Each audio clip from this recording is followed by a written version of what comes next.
cafes to the bustling street. Lathrop's got the soul, feel the heartbeat. Every word we share makes the moment complete. Yeah. Living Lathrop, oh, we're live on stage. Voices in motion, turning every page. Hi there, and welcome to Live in Lathrup Village podcast, where we are excited to introduce people and experiences and stories that shape our community. And today we have Mayor Kelly Garrett. Hi. Nice to have you. Thank you for having me. Yeah, it's great to have you here. So, Kelly, we know that you have served the community for a really long time. But what is it that started? What childhood memory do you think that you have, or childhood experience do you think that you had that set you in this direction? So this was never, well, thank you. Yes, I've been here for 14 years on council, mayor for 8, and now back to mayor pro tem as of last month. There is no one thing that got me prepared for this. My entire family has been in politics. My aunt is the current Wayne County clerk. My uncle was the president of one of the largest unions, ASME Local 25 in Michigan. And I have 4 cousins that are judges, one being on the appellate court. So we're in this, you know. So I do remember when I was younger, and this was in the 70s, and obviously parents didn't really know better, or should I say safety mechanisms were not always in. That's right. The same way it is now. But I remember being very young, and me and my cousins were with my uncle, because back then you had to hang campaign signs, and I had a staple gun. And I mean, I might have been 7 or 8, but you know what, a staple gun. I already see it happening. Yeah. Oh no, nothing happened. It was just the fact that, you know, I had one. But anyway, so I remember hanging signs for different candidates when I was younger. I've always been someone that is up for a good debate, whether the other person thinks it's a good debate or not. So I did talk myself out of getting a spanking, which my family loves saying this when I have public, like if I have a party or if I have a fundraiser. But my uncle was going to spank me because, you know, I was kind of off the chain as a little girl, and pretty much still am. But he took me upstairs to in my grandmother's house, and I climbed on the bed and stood up because he was so much taller than me. And I looked at him, and he said that I put my hands on my hips and said, "You want to talk about this or whatever?" And I'm only 3 or 4, right? You know, so I've been this way for a long time. I never wanted to be in politics per se.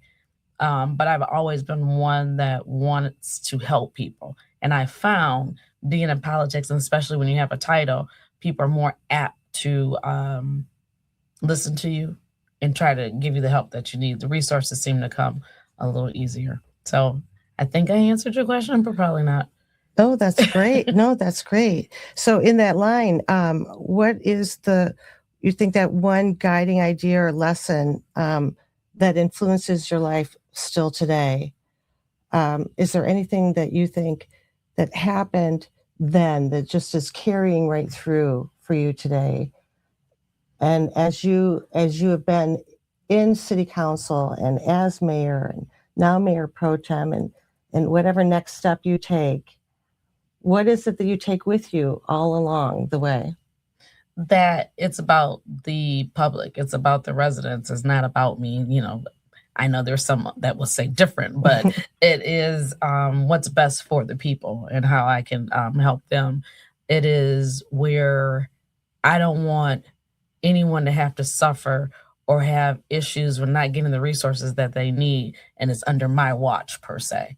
You know, like I have people, which I would never call them out, that have asked for help through inbox, and I've done it. And I've done it in ways where I don't even realize what the outcome was.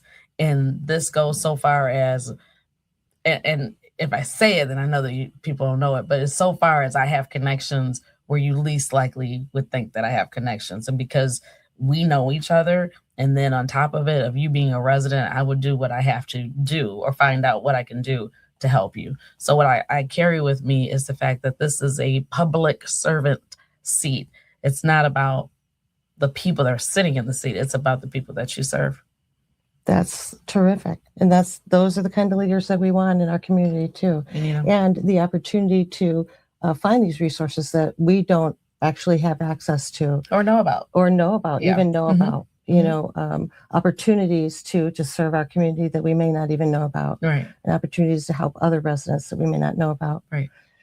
So as a city official, what is a topic that is really important to you right now that is relevant to our Lathrup Village residents? There's so many different things. One is redoing the school. When I ran, I ran on 3 things, and one was repurposing the Annie Lathrup School. Mm-hmm. The other one was selling the House in the Woods property, and the third one was keeping our police force intact. And I thought I had all 3 put together, put to bed, but there's one more that I got to fight. But I really want to see the shovels in the ground for the Annie Lathrup School. I will feel like I have really did everything that I said I was going to do, because the property, the House in the Woods property is sold, Right. And that was one of our Achilles heels for a while, maintaining that.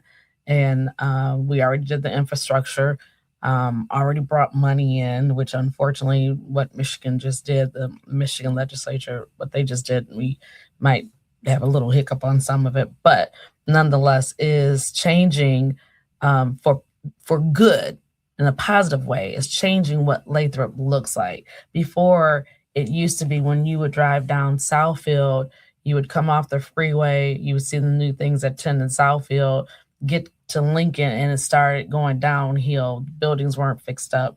There were no businesses there. And then you would continue on at 12 Mile in Southfield, and then it's popping up to businesses again.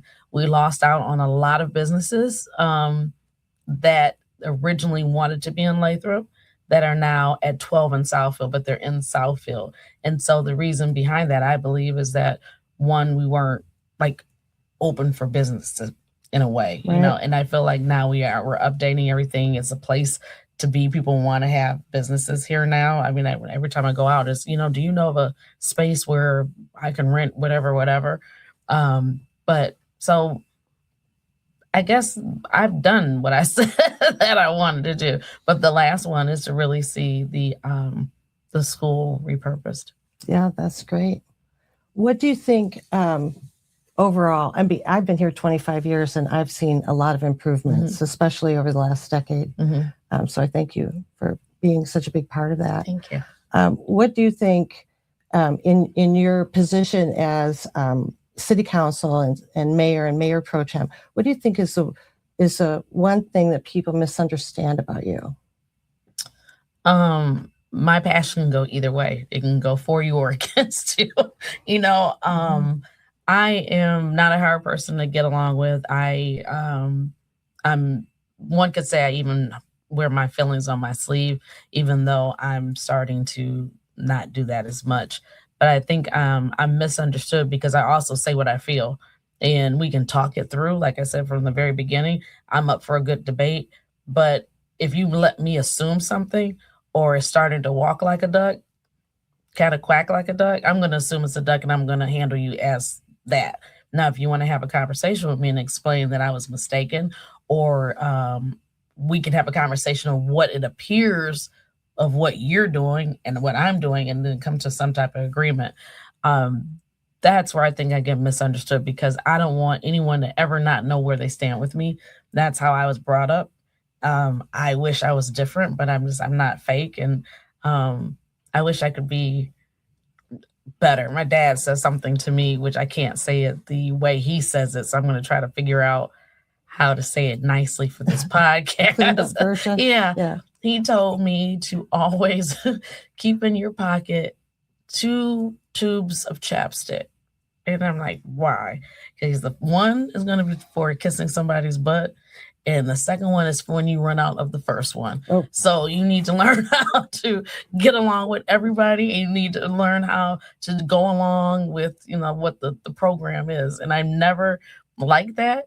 And so that's one reason why I probably am the way. So you thought his advice was going to be something I was going to live by. Right. Absolutely not. Right, not. I keep it in my brain, and that's the problem, that, hey, we can all get along and we can all come together for common good, or you can be on the other side. Right. This train in Lathrop is moving. I hope you get them on board, but it's moving, and I don't want you to be a casualty. Right.